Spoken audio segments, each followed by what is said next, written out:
ओम शांति। आज है 27 फरवरी शिव बाबा की साकार मुरली। आज मीठे बाबा कहते हैं, मीठे बच्चे, सदा बाप की याद का चिंतन, सदा बाप की याद का चिंतन और ज्ञान का विचार सागर मंथन करो तो नई नई पॉइंट्स निकलती रहेंगी, खुशी में रहेंगे। प्रश्न, इस ड्रामा में सबसे बड़े से बड़ी कमाल किसकी है और क्यों? उत्तर, इस ड्रामा में सबसे बड़ी कमाल है शिव बाबा की, क्योंकि वह तुम्हें सेकंड में परिज़्यादा बना देते हैं। क्या बनाते हैं? परिज़्यादा। ऐसी पढ़ाई पढ़ाते हैं जिससे तुम मनुष्य से देवता बन जाते हो। दुनिया में ऐसी पढ़ाई पढ़ाते हैं जिससे तुम मनुष्य से देवता बन जाते हो। दुनिया में ऐसी पढ़ाई बाप के सिवाय और कोई पढ़ा नहीं सकता। ज्ञान का तीसरा नेत्र दे, अंधियारे से रोशनी में ले आना है, ठोकर खाने से बचा देना, ये बाप का ही काम है। इसीलिए उन जैसी कमाल का वंडरफुल कार्य कोई कर नहीं सकता।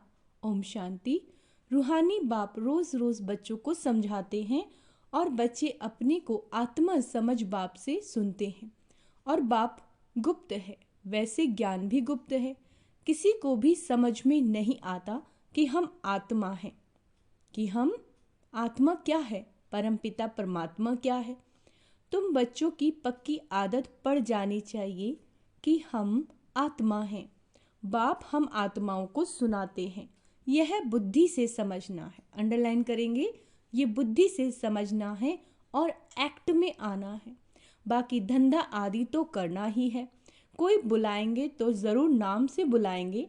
नाम रूप है, तब तो बोल सकते हैं, कुछ भी कर सकते हैं।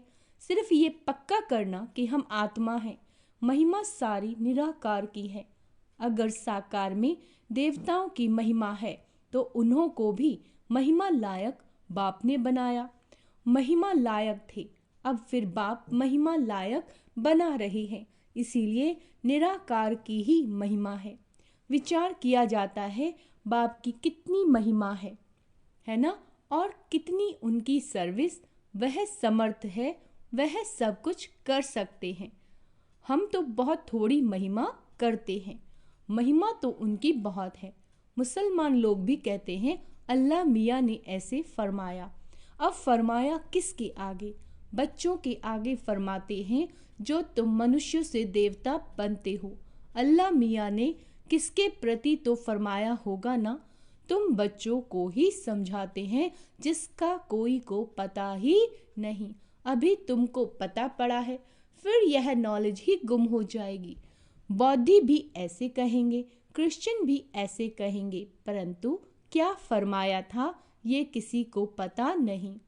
बाप तुम बच्चों को अल्फ और बे समझा रहे हैं। आत्मा को बाप की याद भूल नहीं सकती। आत्मा अविनाशी है तो याद भी अविनाशी रहती है। बाप भी अविनाशी है। गाते हैं अल्लाह मियाँ ने ऐसे कहा था, परंतु वह कौन है, क्या कहते हैं थे, यह कुछ भी नहीं जानते। अल्लाह मियाँ को ठिक्कर भित्तर में कह दिया तो जानेंगे फिर क्या। भक्ति मार्ग में प्रार्थना करते हैं। अब तुम समझते हो जो भी आते हैं उनको सतो रजो तमो में आना ही है। बाबा कहते हैं उनको सतो रजो तमो में आना ही है। क्राइस्ट बौद्ध जो आते हैं उनके पीछे सबको उतरना है। चढ़ने की बात नहीं, बाप ही आकर सबको चढ़ाते हैं। सर्व का सदगति दाता एक है और कोई सदगति करने नहीं आता। समझो क्राइस्ट आया, किसी को बैठ समझाएंगे। इन बातों को समझने के लिए अच्छी बुद्धि चाहिए, नई नई युक्तियाँ निकालनी चाहिए, मेहनत करनी है, रतन निकालना है। इसीलिए बाबा कहते विचार सागर मंथन करके लिखो। आज बाबा ने क्या होमवर्क दिया है? विचार सागर मंथन करने का। फिर पढ़ो क्या क्या मिस हुआ। बाबा का जो पार्ट है वह चलता रहेगा। बाप कल्प पहले वाली नॉलेज सुनाते हैं। यह बच्चे जानते हैं कि जो धर्म स्थापन करने आते हैं उनके पीछे उनके धर्म वालों को भी नीचे उतरना है। वह किसको चढ़ाएंगे, कैसे? सीढ़ी नीचे उतरनी ही है, पहले सुख फिर दुख। यह नाटक बड़ा फाइन बना हुआ है, विचार सागर मंथन करने की जरूरत है। वह कोई की सदगति करने नहीं आते, वह आते हैं धर्म स्थापन करने। ज्ञान का सागर एक है और कोई विज्ञान नहीं है। ड्रामा में सुख दुख का खेल तो सभी के लिए है, दुख से भी सुख जायज़ती है। आज बाबा ने क्या क्लियर किया कि दुख कम है और सुख ज़्यादा है इस ड्रामा में। ड्रामा में पार्ट बजाते हैं, यानी हमें सुख और दुख जो फील होता है इस ड्रामा में, ये भी हमारा एक पार्ट है। तो ज़रूर सुख होना चाहिए, बाप दुख थोड़े ही स्थापन करेंगे, है ना। बाप तो सबको सुख देते हैं, विश्व में शांति हो जाती है। दुख धाम में तो शांति हो ना सके। शांति तब मिलनी है जब वापस शांति धाम में जाएंगे, यानी अपने घर जाएंगे। बाप बैठ समझाते हैं, यह कभी भूलना नहीं चाहिए कि हम बाबा के साथ हैं। बाबा आया हुआ है असुर से देवता बनाने, है ना। हमारा विचार, हमारा खान पान, रहन सहन सब देवताई होना चाहिए। यह देवताई सदगति में रहते हैं तो बाकी सभी आत्माएं मूल वतन में रहती हैं, यानी घर में रहती हैं। ड्रामा में सबसे बड़ी कमाल है बेहद के बाप की, जो तुमको परी ज़्यादा बनाते हैं। पढ़ाई से तुम परी बनते हो, भक्ति मार्ग में समझते कुछ भी नहीं, बस माला फेरते रहते हैं, है ना। कोई हनुमान को, कोई किसी को याद करते हैं, उनको याद करने से फ़ायदा क्या। बाबा ने कहा महारथी तो उन्होंने बैठ हाथी पर सवारी दिखा दी, है ना। यह सब बातें बाप ही समझाते हैं। बड़े बड़े आदमी कहीं जाते हैं तो कितनी आवा भगत करते हैं, तुम और किसी को आवा भगत नहीं देंगे। तुम जानते हो इस समय सारा झाड़ जड़ जड़ी भूत है, विष की पैदाइश है। विष की पैदाइश यानी विकार से सभी पैदा हुए हैं। तुमको अब फीलिंग आनी चाहिए कि सतयुग में विष की बात नहीं। बाप कहते हैं मैं तुमको पद्मापति बनाता हूँ। तो आज का सुमान लेंगे, मैं पद्मापति आत्मा हूँ। सुदामा पद्मापति बनाना सब अपने लिए ही करते हैं। बाप कहते हैं इस पढ़ाई से तुम कितना उच्च बनते हो। वह गीता सब सुनते पढ़ते हैं, यह भी पढ़ता था, ब्रह्मा बाबा के लिए कह रहे हैं। परंतु जब बाप ने बैठ सुनाया तो वंडर खाया। बाप की गीता से सदगति हुई। यह मनुष्यों ने क्या बैठ बनाया। कहते हैं अल्लाह मियाँ ने ऐसे कहा, परंतु समझते कुछ भी नहीं कि अल्लाह कौन है। देवी देवता धर्म वाले ही भगवान को नहीं जानते, तो जो पीछे आते हैं वो क्या जाने। सर्वशास्त्रमयी शिरोमणि गीता ही रोंग कर दी है, तो बाकी फिर शास्त्रों में क्या होगा। बाप ने जो हम बच्चों को सुनाया वह प्राय लोप हो गया। अब तुम बाप से सुनकर देवता बन रहे हो। पुरानी दुनिया का हिसाब तो सबको चुकतू करना है, फिर आत्मा पवित्र बन जाती है। कहते उनका भी कुछ हिसाब किताब होगा तो वो चुकतू होगा। हम ही पहले पहले जाते हैं, फिर पहले पहले हम आते हैं, है ना। ये बड़ी अंडरलाइन करने की बात है कि हम आत्माएं पहले पहले जाएंगी और हम ही सतयुग में पहले पहले आएंगे। बाकी सब सजाए खाकर हिसाब किताब चुकतू करेंगी।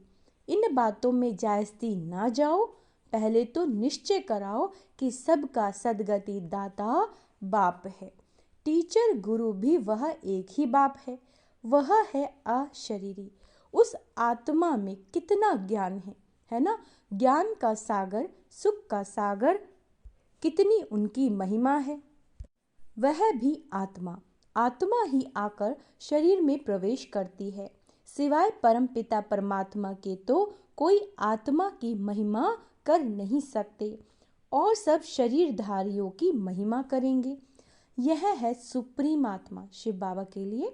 बिगर शरीर आत्मा की महिमा सिवाय एक निराकार बाप के कोई की हो नहीं सकती। आत्मा में ही ज्ञान के संस्कार हैं। अंडरलाइन करेंगे, आत्मा में क्या है? ज्ञान के संस्कार हैं। बाप ने कितने ज्ञान के संस्कार हैं। बाप में भी ज्ञान, प्यार का सागर है, ज्ञान का सागर है। क्या यह आत्मा की महिमा है? बाबा पूछ रहे हैं। कोई मनुष्यों की यह महिमा हो न सके। श्री कृष्ण सतयुग का पहला प्रिंस, बाप ही आकर बच्चों को वर्षा देते हैं, इसीलिए उनकी महिमा गाई जाती है। शिव जयंती हीरे तुल्य है, धर्म संस्थापक आते हैं, क्या करते हैं? अच्छा समझो, क्राइस्ट आया, उस समय क्रिश्चियन तो है नहीं, किसको क्या नॉलेज देंगे? करके कहेंगे अच्छी चलन चलो। यह तो बहुत मनुष्य समझाते रहते हैं, बाकी सदगति की नॉलेज कोई दे ना सके। उनको अपना अपना पाठ मिला हुआ है, सतो रजो तमो में आना ही है। आने से ही क्रिश्चियन की चर्च कैसे बनेगी? जब बहुत होंगे, भक्ति शुरू होगी, तब चर्च बनाएंगे। उसमें बहुत पैसे चाहिए, लड़ाई में भी पैसे चाहिए। तो बाप समझाते हैं, ये मनुष्य सृष्टि झाड़ है। झाड़ कभी लाखों वर्ष का होता है क्या? हिसाब नहीं बनता। बाप कहते हैं, हे बच्चे, तुम कितने बेसमझ बन गए हो, अभी तुम समझदार बनते हो। पहले से ही तैयार होकर आते हो राज्य करने। वह तो अकेले आते हैं, फिर बाद में वृद्धि होती है। झाड़ का फाउंडेशन देवी देवता, उनसे फिर 3 ट्यूब निकलती हैं, फिर छोटे छोटे मठ पंथ आते हैं, वृद्धि होती है, फिर उनकी कुछ महिमा हो जाती है। परंतु फायदा तो बाबा कहते कुछ भी नहीं, सबको नीचे आना ही है। तुमको अभी सारी नॉलेज मिल रही है। कहते हैं गॉड इज नॉलेजफुल, परंतु नॉलेज क्या है यह किसी को मालूम नहीं। तुमको अभी नॉलेज मिल रही है। भाग्यशाली रथ है तो जरूर चाहिए, है ना? बाप साधारण तन में आते हैं, तब यह भाग्यशाली बनते हैं। सतयुग में सब पद्मा पदम भाग्यशाली हैं। अब तुमको ज्ञान का तीसरा नेत्र मिलता है, जिससे तुम लक्ष्मी नारायण जैसा बनते हो। ज्ञान तो एक ही बार मिलता है, भक्ति में तो धक्के खाते हैं। अंधियारा है, ज्ञान है दिन, और दिन में धक्के नहीं खाते। बाप कहते भल घर में गीता पाठशाला खोलो। बहुत ऐसे हैं जो कहते हैं हम तो नहीं उठाते, दूसरों के लिए जगह देते हैं। बाबा कहते ये भी अच्छा है, यहाँ बहुत साइलेंस होनी चाहिए। यह है होलीस्ट ऑफ होली क्लास, जहाँ शांति में तुम बाप को याद करते हो। हमको अब शांति धाम जाना है, इसीलिए बाप को बहुत प्यार से याद करना है। सतयुग में 21 जन्म के लिए तुम सुख शांति दोनों पाते हो। बेहद का बाप है, बेहद का वर्षा देने वाला। तो ऐसे बाप को फॉलो करना चाहिए, अहंकार नहीं आना चाहिए। वह गिरा देता है, क्या कहा बाबा ने? अहंकार गिरा देता है। बहुत धैर्यवत अवस्था चाहिए, हट नहीं चाहिए। देह अभिमान को हट कहा जाता है। बहुत मीठा बनना है। देवताएं कितने मीठे हैं, कितनी कशिश होती है। बाप तुमको ऐसा बनाते हैं, तो ऐसे बाप को कितना याद करना चाहिए। तो बच्चों को ये बातें बार बार सिमरण कर हर्षित होना चाहिए। इनको तो निश्चय है कि हम शरीर छोड़कर यह लक्ष्मी नारायण बनेंगे। एम ऑब्जेक्ट का चित्र पहले पहले देखना चाहिए। वहाँ तो पढ़ाने वाले देहधारी टीचर होते हैं, यहाँ पढ़ाने वाला निराकार बाप है, यानी जिसका कोई आकार नहीं, जो आत्माओं को पढ़ाते हैं। यह चिंतन करने से ही खुशी होती है। इनको ये नशा रहता होगा कि ब्रह्मा सो विष्णु, विष्णु सो ब्रह्मा कैसे बनते हैं। यह वंडरफुल बातें तुम ही सुनकर धारण कर फिर सुनाते हो। बाप तो सबको विश्व का मालिक बनाते हैं, बाकी यह समझ सकते हैं कि राजाई के लायक कौन कौन बनेंगे। बाप का फर्ज है बच्चों को ऊंचा उठाना, बाप सबको विश्व का मालिक बनाते हैं। बाप कहते हैं मैं विश्व का मालिक नहीं बनता। बाप इस मुख द्वारा बैठ नॉलेज सुनाते हैं, आकाशवाणी करते हैं, परंतु अर्थ नहीं समझते। सच्ची आकाशवाणी तो यह है जो बाप ऊपर से आकर इस गौ मुख द्वारा सुनाते हैं। इस मुख द्वारा वाणी निकलती है। बच्चे बहुत मीठे होते हैं, कहते हैं बाबा आज टोली खिलाओ। टोली बच्चे है ना, झजी बहुत टोली बच्चे। अच्छे बच्चे कहेंगे हम बच्चे भी हैं तो हम सर्वेंट भी हैं। बाबा को बहुत खुशी होती है बच्चों को देखकर। बच्चे जानते हैं समय बहुत थोड़ा है। इतने जो बम्स बनाए हैं, क्या कह रहे हैं बाबा, इतने जो एटॉमिक्स बम बनाए हैं वो ऐसे ही फेंक देंगे क्या? जो कल्प पहले हुआ था सो फिर भी होगा। समझते हैं विश्व में शांति हो, परंतु ऐसे तो हो ना सके, है ना। विश्व में शांति तुम स्थापन करते हो, तुमको ही विश्व की बादशाही की प्राइज मिलती है। देने वाला है बाप। योग बल से तुम विश्व की बादशाही लेते हो। शारीरिक बल से विश्व का विनाश होता है। साइलेंस से तुम विजय पाते हो। अच्छा, मीठे मीठे सिक्के लदे बच्चों प्रति माता पिता बाप दादा का याद प्यार और गुड मॉर्निंग। रूहानी बाप की रूहानी बच्चों को नमस्ते। हम रूहानी बच्चों की रूहानी बाप दादा को याद प्यार, गुड मॉर्निंग, नमस्ते मीठे बाबा, शुक्रिया बाबा, शुक्रिया। धारणा के लिए मुख्य सार, अपनी अवस्था बहुत धैर्यवत बनानी है। क्या कहा है बाबा ने? अपनी अवस्था बहुत धैर्यवत बनानी है, बाप को फॉलो करना है, किसी भी बात का अहंकार नहीं दिखाना, देवताओं जैसा मीठा बनना है, सदा हर्षित रहने के लिए ज्ञान का सिमरन करते रहो, विचार सागर मंथन करो। हम भगवान के बच्चे भी हैं तो सर्वेंट हैं। मालिक कौन है? शिव बाबा है ना। करण करावनहार बाबा करा रहा है। ये बात सदा याद रहे। इसी स्मृति से सेवा पर तत्पर रहना है। वरदान, मन मनाभव के साथ मध्याजी भव के मंत्र स्वरूप में स्थित रहने वाले महान आत्मा भव। क्या कहा है बाबा ने? मन मनाभव के साथ मध्याजी भव के मंत्र स्वरूप में स्थित रहने वाले महान आत्मा भव। आप बच्चों को मन मनाभव के साथ मध्याजी भव का भी वरदान है। अपना स्वर्ग का स्वरूप स्मृति में रहे, इसको कहते हैं मध्याजी। यानी हम सतयुग में अब जन्म लेंगे तो हम सतयुग में क्या बनेंगे, कैसे होंगे, वो सारा स्वरूप हमारी स्मृति में याद में रहना चाहिए। तो बाबा ने इसको क्या कहा है? मध्याजी भव। जो अपने श्रेष्ठ प्राप्तियों के नशे में रहते हैं वही मध्याजी भव के मंत्र स्वरूप में स्थित रह सकते हैं। जो मध्याजी भव है वह मन मनाभव तो होंगे ही, है ना। जो अपने सतयुगी अपने आदि स्वरूप का ध्यान करेंगे। ऐसे बच्चों के हर संकल्प, हर बोल, हर कर्म महान हो जाते हैं। स्मृति स्वरूप मान बनना माना महान आत्मा बनना।